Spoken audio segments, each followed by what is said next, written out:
թիրախավորում է արցախցիներին, այնուհետև մեղարականության հանդես գալիս, լսում է, որ թիրախավորություն է տեղի ունեցել եւ նմանատիպ այլ ռեսուրսներ։ Դուք ասում եք, որ ինքը ներողություն է խնդրում եւ ասում, որ թյուրիմացություն է, ոչ, ինքը բեմադրում է հրապարակային պատժիչ տեսարաններ, ցույց տալու, որ որևէ մեկի համար ինքը չի ունենալու բարեգթություն, արդարամտություն կամ արդարադատություն Հայաստանի Հանրապետությունում չի գործելու։ Ինքը մեզ վստահեցնում է, որ ունի Նիկոլա հպատակ, մասնագիտական եւ մարդկային արժանապատվությունից զուրկ համակարգ եւ այդ համակարգը պատրաստ է անել ամեն ինչ, մանկահասակ երեխային եւ իր մայրիկին ստորացնել եւ նվաստացնել հրապարակային, բռնաճնշումներ ենթարկել անչափահասներից մինչև աշակերտներ եւ ուսանողներ, ցանկացածին, ով իր դեմ դուրս կգա։ Ես կարծում եմ, այս գիտակցումն է, որ մեզ պիտի բերի իրական պայքարի պայմանների եւ իրական պայքարի ձևերին, որտեղ Նիկոլը քաղաքական գործիչ չէ, որ մենք մտածենք ինքը լավ թե վատ քաղաքական գործունեության տրամաբանության մեջ է։ Նիկոլը առավել եւս երբևէ չի եղել պետական գործունեության մեջ, որ մենք մտածենք թյուրիմացություն է տեղի ունեցել, ոչ, դրանք նպատակաուղված գործողություններ են հայ ժողովրդի դեմ վախեցնելու եւ ցույց տալու, ոնց էր ասում, ինձ կհիշեցնեք, հանգիստ վերընկեք տեղներդ, բոլորիդ լցնելու եմ ԱԱԾ պատվալները։ Սրանք մեսիջներ են յուրաքանչյուր հայի, բայց ես խնդրում եմ Հայաստանի Հանրապետության քաղաքացիներին այս վախկոտից հանգարց չվախենալ եւ տուրք չտալ այս սպառնալիքներին, որովհետեւ հակազդեցությունը իզորու է սրան վռնդել եւ ունենալ հայկական իշխանությունում, հայկական պետությունում, ունենալ ինքնիշխանության երաշխավոր մարդիկ։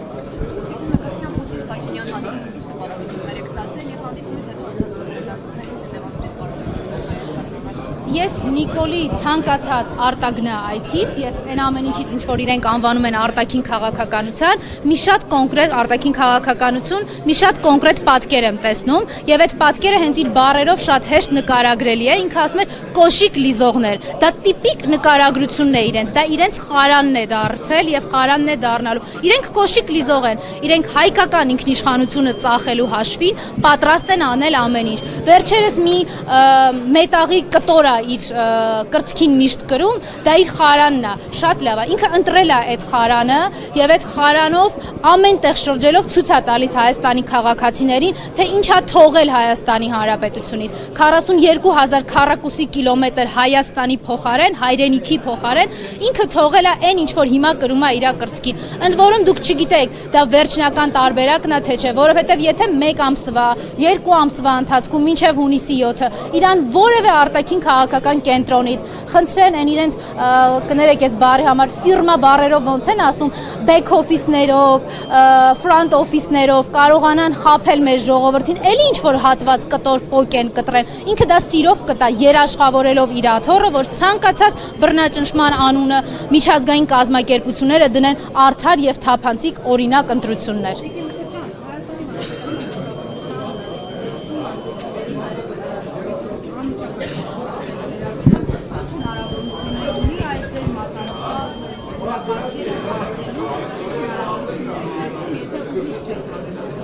Ես դες վստահեցնում եմ, որ դուք ճիշտ տեղում եք եւ ճիշտ պահին, կխնդրեմ ուղղակի մի փոքր սպասել, որպեսզի Հանրապետության 3-րդ նախագահը, Հանրապետական կուսակցության նախագահ Սերժ Սարգսյանը իր ելույթում մեր որոշման հիմնավորումները, պատճառները, հետագա պայքարի ուղիները նշագծի։ Ես սիրով դրանից հետո մեկնաբանությունները կտամ։ Մենք շարունակում ենք հավատալ, որ մեր միասնականությունը եւ միավորումը հավատ ենք process-ին, որ Նիկոլին անհրաժեշտ է վռնդել առանց իր կողմից ձևականորեն կազմակերպվող ընտրական օրենսգրքի ինչ որ պայմանների, որտեղ մենք շատ լավ հասկանում ենք, ընտրական օրենսգրքի որևէ դրույթ չի պահվելու։ Հիմա դուք չեք տեսնում ինչա կատարվում։ Ասում են ընտրական օրենսգրքով խոստումներ տալ չի կարելի։ Ամեն օր Նիկոլ Փաշինյանը այցելում է ինչ որ տեղեր, ինչ որ մարդկանց տալով, քաղաքացիներին տալով ինչ որ խոստումներ։ Այցելում է ինչ որ տեղեր, ասում են չի կարելի սպառնալ, իբր դա էլ է քրիորեն պատժելի, բայց իհարկե ոչ Նիկոլի համար, որտեղ ոչ դատախազությունը, ոչ քննչականը դա չեն նկատելու։ Նիկոլը կարող է սպառնալ, կարող է ապօրինի կալանավորել, իրեն ամեն ինչ կարելի է։ Հետևաբար այդ ընտրական օրենսգիրքը իր պարագայում չի աշխատելու այնպես, ինչպես ինքը կներեք բառիս համար թքած ունի Հայաստանի սահմանադրության վրա։ Հետևաբար անվստահության գործընթացը հակազդեցության միջոց է միասնաբար Նիկոլին վռնդելու։ Ընդ որում ներողություն առանց ամբիցիա եւ հանրապետական կուսակցության գործադիր մարմնի որոշումը առայն, որ մենք չենք մասնակցելու, հենց դրա մասին է։ Մենք չունենք լրացուցիչ ամբիցիա, մանդատների, կլինի դա իշխանական, կլինի դա ընդդիմադիր, կառավարությունում ինչ որ աթոռների։ Մեզ համար կարևորը ելակետն է եւ վերջնարդյունքը։ Տիկին Կրչյան, երբ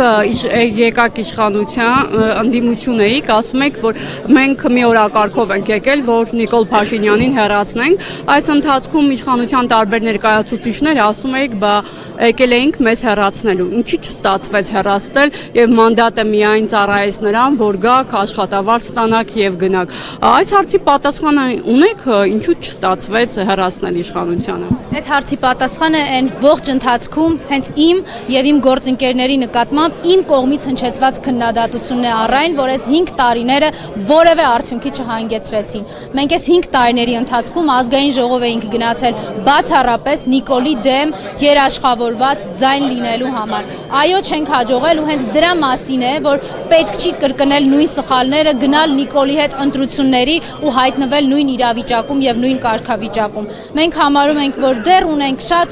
շատ կորցրած իհարկե շանսեր, բայց դեռևս ունենք հնարավորություններ անվստահության գործընթացը իրացնելու ու մեզ նաև որպես ընդդիմադիր падգամավորներ, մարդիկ, ովքեր մանդատ են ստացել Նիկոլին հեռացնելու համար, հեռացնել հենց այս ազգային ժողովով հնարավորություն տալով գոնե այն խոստումներից ամենակարևորը, որ մենք տվել էինք, գոնե այս վերջի ամիսներին իրականացնել։ Ինչ վերաբերվում է աշխատավարձերի մասով, ես բազմաթիվ անգամներ նշել եմ, որ ես չմասնակցելով նիստերին որևէ աշխատավարձ չեմ ստացել, բազմաթիվ անգամներ հրաժարվել եմ գործուղումներից, որտեղ համարում եմ, որ այն իշխանազավթները, ովքեր չեն ներկայացնում Հայաստանի Հանրապետությունը եւ չեն ծառայում Հայաստանի շահին, իրենց հետ ընդհանուր ոչինչ անել չի կարելի։ Այդ դահլիճում ներողություն, մինչեւ այս պահը իմ ներկայությունը պայմանավորված է ընդամենը մեկ բանով՝ Նիկոլի դեմ շարունակել լինել երաշխավորված ձայն եւ անհրաժեշտ պահի առանց երերալու տալ այդ ձայնը Նիկոլի դեմ։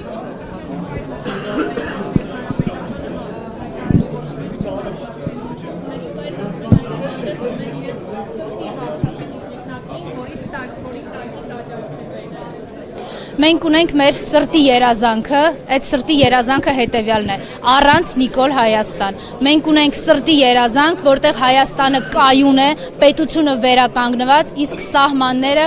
այնպիսին, ինչպիսին 2018-ից առաջ էին, անառիկ եւ արժանապատիվ զինվորով։ Դուք բացառում եք Նիկոլ Փաշինյանի վերարտադրվելը։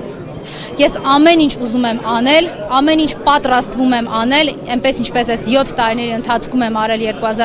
2018 թվականից սկսած, որպեսզի նման բան տեղի չունենա, որովհետև շատ լավ հասկանում եմ, Նիկոլի վերարտադրություն նշանակում է Հայաստանի չգոյություն։ Ինքը նույն սխեմայով կործանել է Արցախը, հիշում եք, ասում էր ընդամենը նշաձող պիտի իջեցնենք, արդյունքում Արցախի հանրապետություն գոյություն չունի։ Հիմա Հայաստանի սահմանադրության, հայկական սահմանադրության վերաբերյալ ասում է, որ պիտի իջեցնի նշաձողը, նշանակում է իր տերերը թուրքերն ու ադրբեջանցիներն իրեն արդեն հանձնարարել